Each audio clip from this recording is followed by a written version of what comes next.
Welcome, welcome, welcome, Karibu. This is the Treasures of Life show, and my name is Jonas Simba. My sign language interpreter today is Irene Chebiwot. Thank you for following us last week. I brought you back the same guests. We were talking about public child participation. Treasures of Life show is your show. It comes every week here on Science TV. 8 p.m. Make a date with us every Wednesday on Science Television, your inclusion platform. 8 to 9, thereabout. And we have a platform for you to share with us, 0111 980384.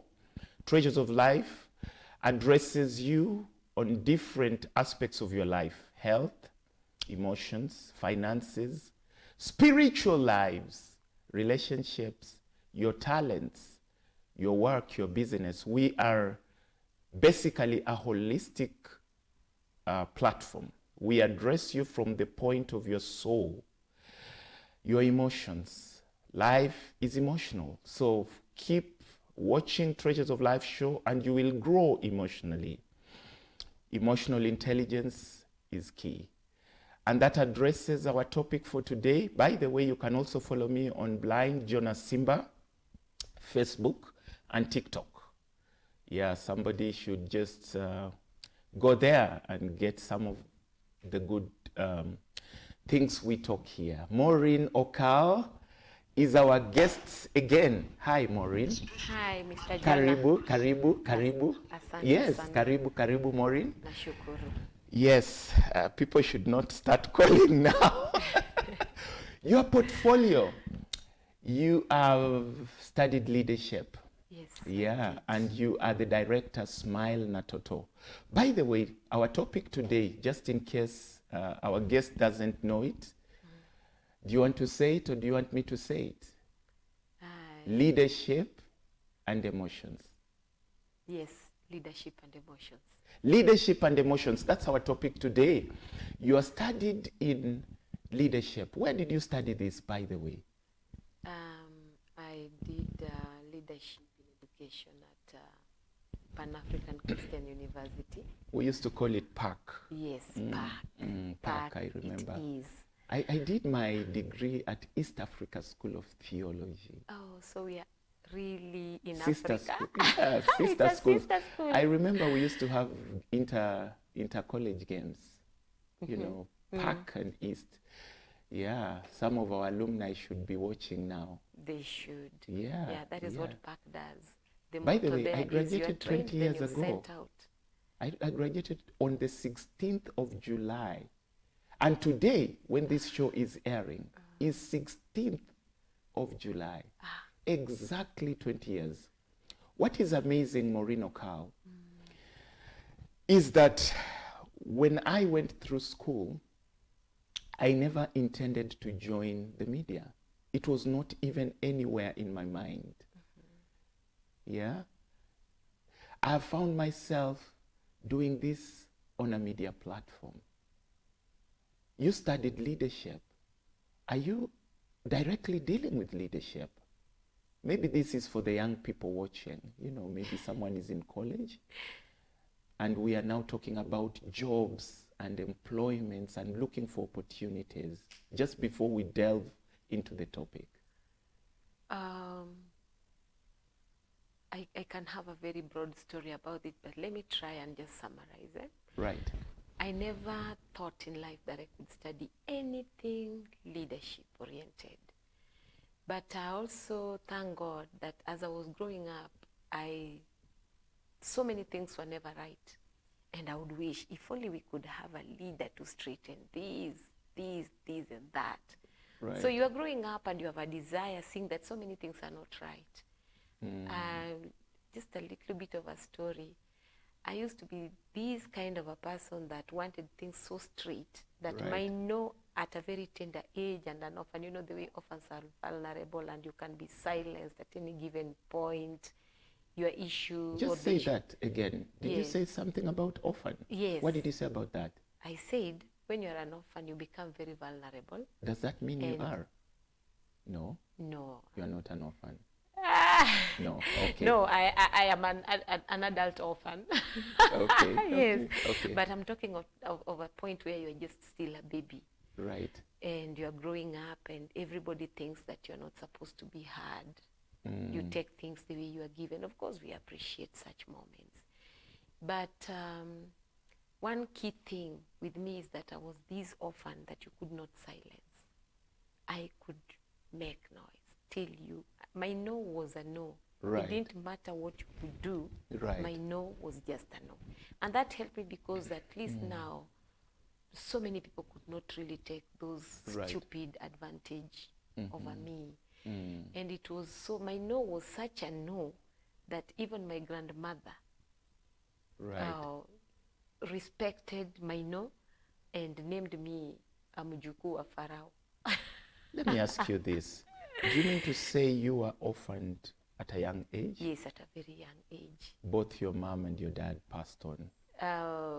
Once you've lost a mother, Right. you become a three-quarter orphan because now the role that the father plays is sometimes they just even disappear.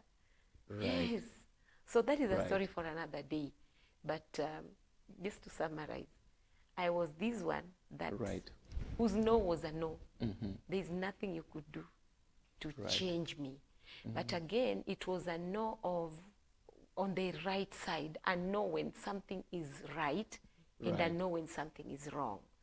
I'm this person that you could not just carry like that. I was not easygoing.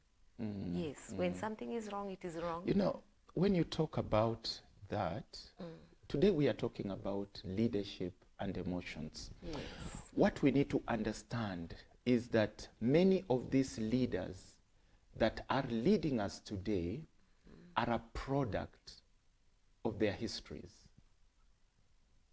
Some of them were raised from opulent homes. Some of them were raised from needy homes. Some of them were raised from fatherless homes, motherless homes. Does that really explain, does that help to mold the kind of a leader? Is it really in order to dig into somebody's history for you to give him leadership? Is that correct? Or can you say people change? Or can we say that there is a point at which someone should meet with healing? Because sometimes you may find someone coming up to be a religious leader, a leader in a company, a leader in a county, a leader in a country.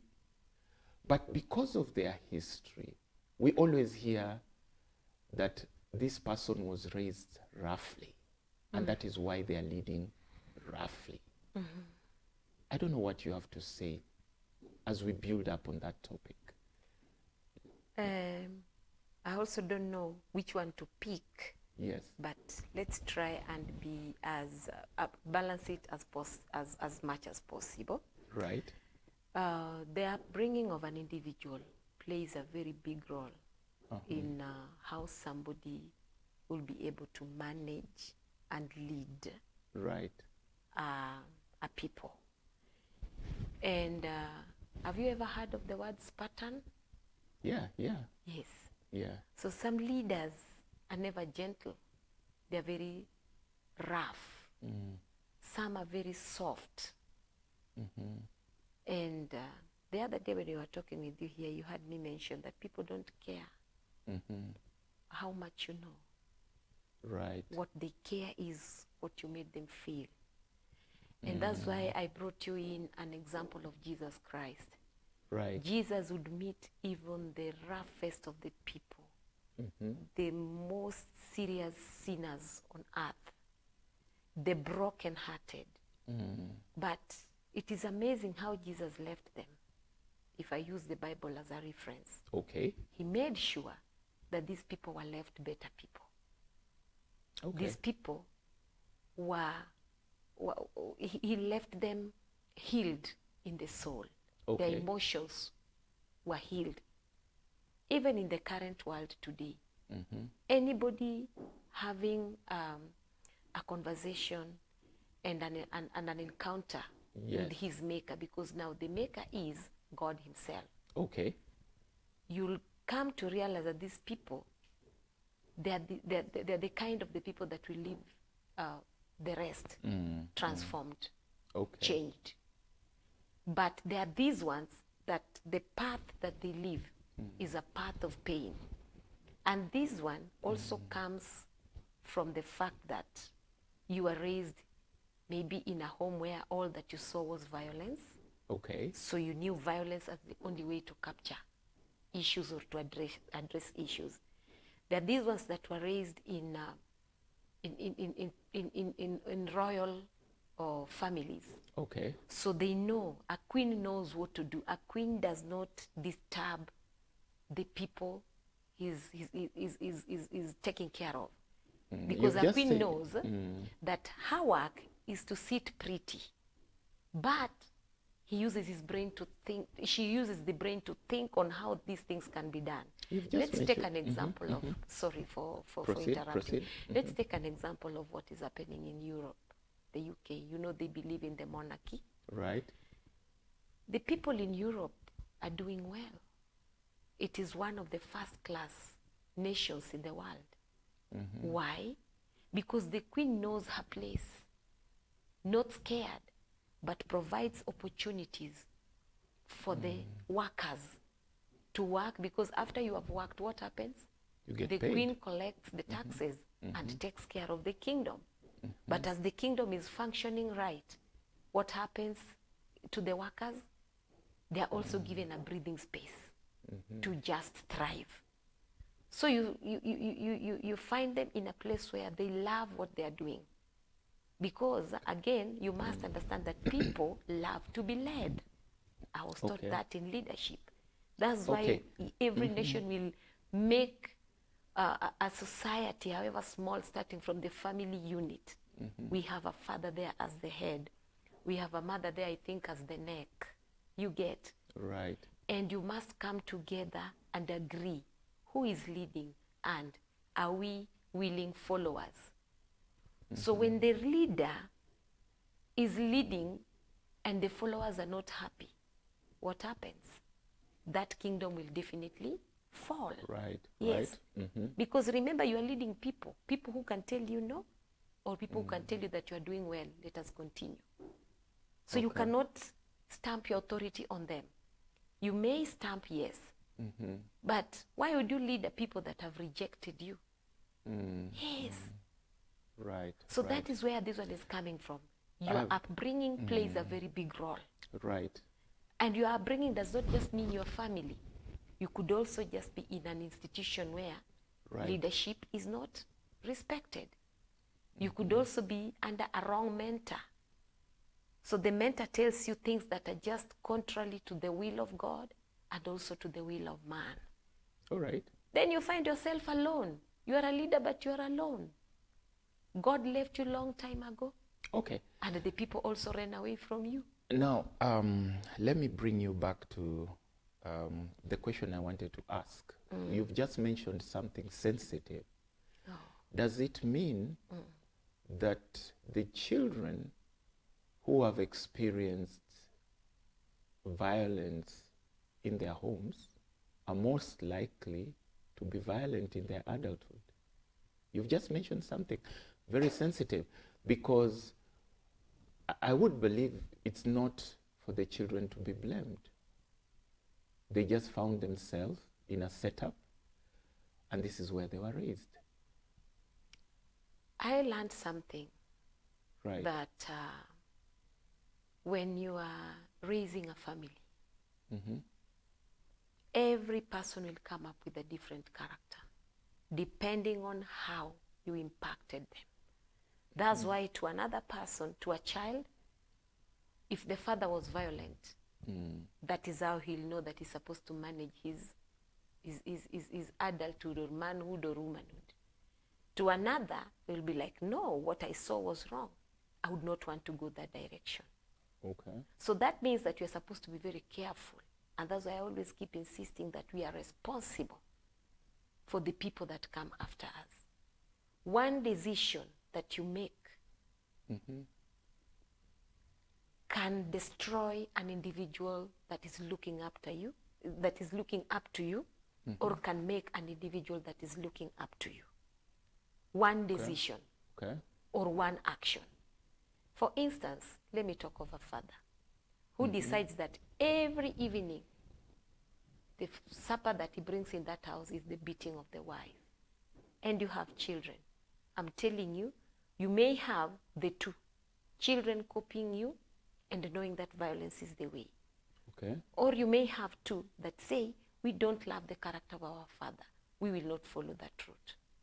Or you may have the different characters. One saying, good my father, another one saying, bad my father.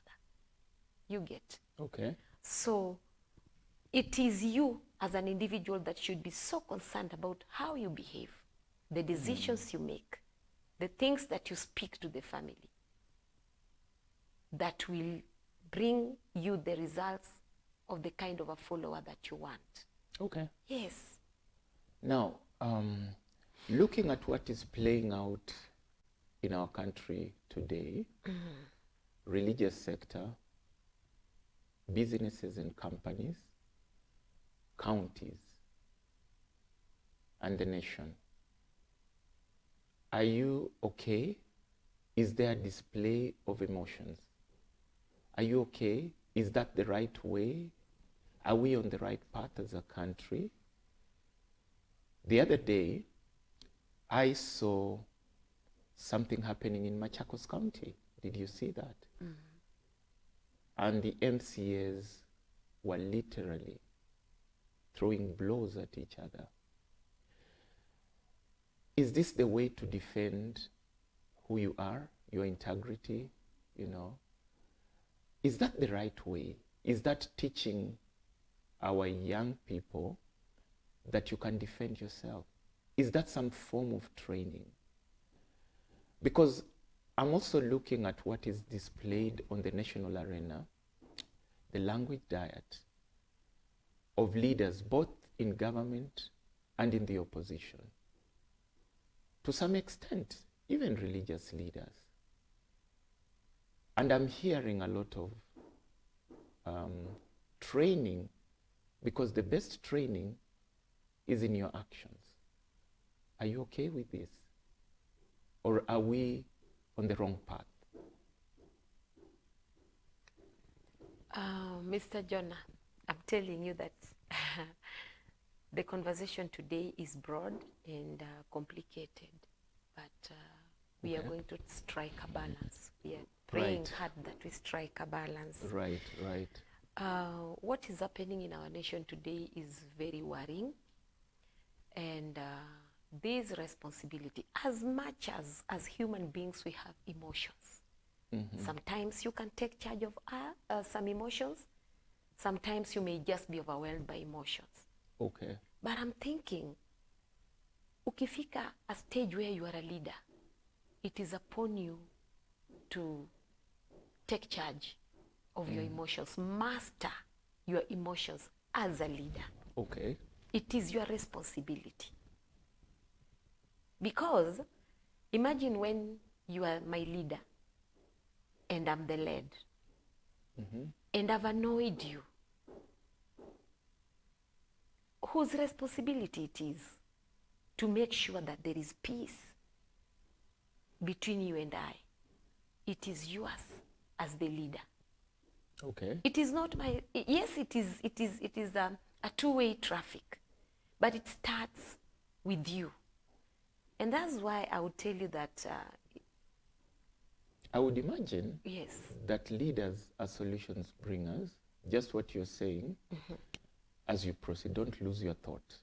Yeah, you still have your thought? yes, Okay, yeah. Leaders are solution bringers. That's why you're a leader. People believe where you are, you will provide solutions. So when we experience what we are seeing across the country, does it mean that there is a panic for loss of solutions in the different sectors, literally? So now it comes out in negative emotions. Okay, proceed. Thank you for saying that. You are the leader you are responsible for me. And even if leadership in the nation is by choice of the people, Right. it means that you're supposed to represent me. It means that all that I'm supposed to have, you are the one to bring solutions to them. And when you see a chaotic nation like now Kenya is, it means that things are not right. And therefore the buck stops at who? Still the same leader. It is your responsibility to be sober. Take charge. Tell me that as the person that I'm leading, this is the position. And therefore, these are the solutions that I'm trying to put in place so that going forward, even if the problem was so genuine, then we find room to fix what the problem is. What is important for a leader? The number one thing What that should matters? be What number one matters? thing that should matter to a leader is the welfare of the person the leader is leading. My welfare comes first. And welfare does not mean that you stretch yourself beyond what you can manage. The As a welfare leader? means that you must of all take care of my emotions, my feelings, my needs. You understand? Right. Because, Jonah, even in families, sometimes you could be living in a situation where you cannot, as a father, maybe make provisions for everything that the family needs. Okay. But it is you to talk it out. It is you to tell me that this and this I'm not able to do, even as you explain even to your wife. But I'm thinking of 1, 2, 3 in place. So bear with me. That's why now we talk of issues like tolerance. You get? Okay. But it cannot be that when I'm complaining, then you're coming out with solutions that are even more, causing more havoc. Okay. Niambie, ukiambia bibi ya kwamba anakuitisha maybe school fees ya watoto, unamwambia hakuna pesa, then you are destroying your own family. Okay. Yeah. Okay. Just be genuine. Ni pesa hakuna kwa sasa. Maybe the solution for now is enda ongea na mwalimu kwa shule, let the child be held for a few more days as we organize how to work this out. Okay. As we go for a break, Yes. would you say that's the same for the country?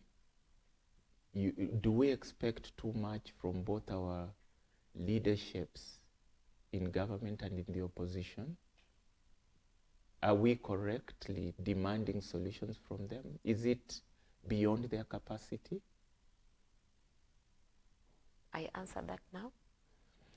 Think about it. All right. Viewers, we are with Maureen Okal, Director Smile Natoto. We are going for a break. Give us your views on leadership and emotions.